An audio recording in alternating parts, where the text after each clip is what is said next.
बिस्मिल्लाहिर्रहमानिर्रहीम। प्यारे बच्चों, अस्सलाम वालेकुम। मेरा नाम साजिदा नूर है और मैं आपको गौहर पब्लिशर्स की जानिब से खुश आमदीद कहती हूँ।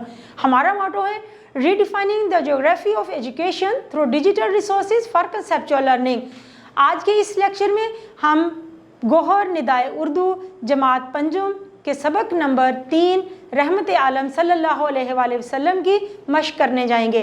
तो आइए चलते हैं अपनी मश्क की जानिब। सफ़ा नंबर 21 पर हम अपनी मशक शुरू करेंगे। सबसे पहला सवाल है कि दुरुस्त जवाब का इंतखाब करें। 4 ऑप्शंस दिए गए हैं, आपने इसमें से दुरुस्त जवाब का इंतखाब करना है। हमारा पहला फिक्रा है अल्लाह की रबूबियत का दायरा है खला तक, ज़मीन तक, आखिरत तक या हर चीज़ और हर ज़माने तक। तो सही जवाब है हर चीज़ और हर ज़माने तक। हमारा दूसरा फिक्रा है रहमत लिल आलमीन के मानी हैं दुनिया के लिए रहमत, आखिरत के लिए रहमत, इंसानों के लिए रहमत या तमाम जहानों के लिए रहमत। तो दुरुस्त जवाब है तमाम जहानों के लिए रहमत। अगला फिक्रा है ताइफ के लोग थे जालिम, मुसलमान, नेक या मेहरबान। जालिम, ताइफ के लोग जालिम थे।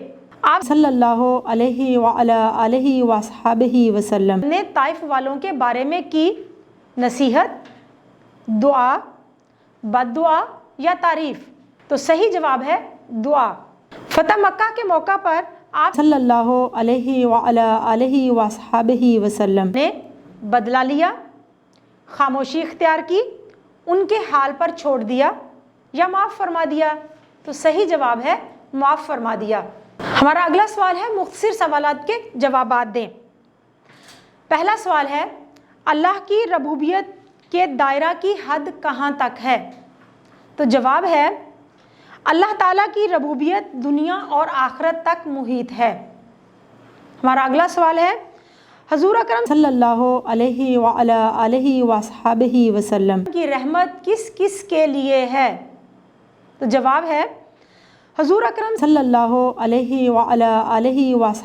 वसल्लम सिर्फ इंसानों के लिए नबी नहीं बल्कि हर जानदार, चरिंद परिंद, हशरात और जमादात के लिए भी रहमत का ठाठे मारता समंदर थे। हमारा अगला सवाल है फतह मक्का के मौका पर मुशरिकीन मक्का पर क्यों खौफ तारी था।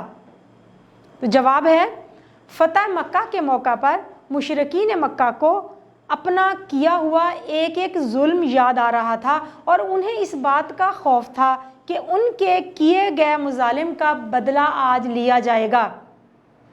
हमारा आखिरी सवाल है इस सबक से हमें क्या सबक हासिल होता है। इससे हमें यह सबक मिलता है कि नबी पाक सल्लल्लाहु अलैहि वसल्लम की तालीमात पर अमल करते हुए दूसरों के लिए हमदर्दी, मोहब्बत और मेहरबानी के जज्बात को फ़रोग़ दें और आम लोगों के साथ शफ़क़त और मेहरबानी का सलूक करें।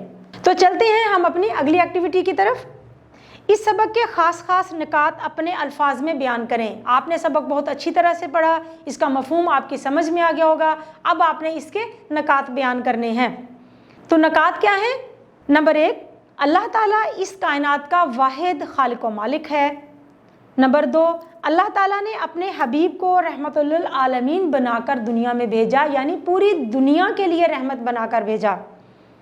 आप सल्लल्लाहु अलैहि वसल्लम की रहमत ना सिर्फ इंसानों बल्कि दीगर मखलूक के लिए भी थी।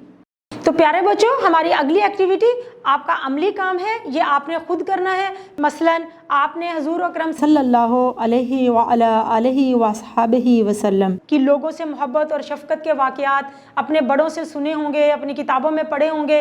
अब आपने करना ये है कि अपने दोस्तों या अपने बहन भाइयों के साथ बैठकर हुज़ूर अकरम सल्लल्लाहु अलैहि वसल्लम की ज़िंदगी के ऐसे वाक़यात में से कोई एक एक वाक़या हर एक ने दूसरे को सुनाना है। जी तो प्यारे बच्चों, उम्मीद है आपको यहाँ तक की गई मश्क समझ आ गई होगी। इसको एक दफ़ा बहुत अच्छी तरह से आपने दोहरा लेना है। अगले लेक्चर तक के लिए इजाज़त दीजिए। अल्लाह हाफिज़।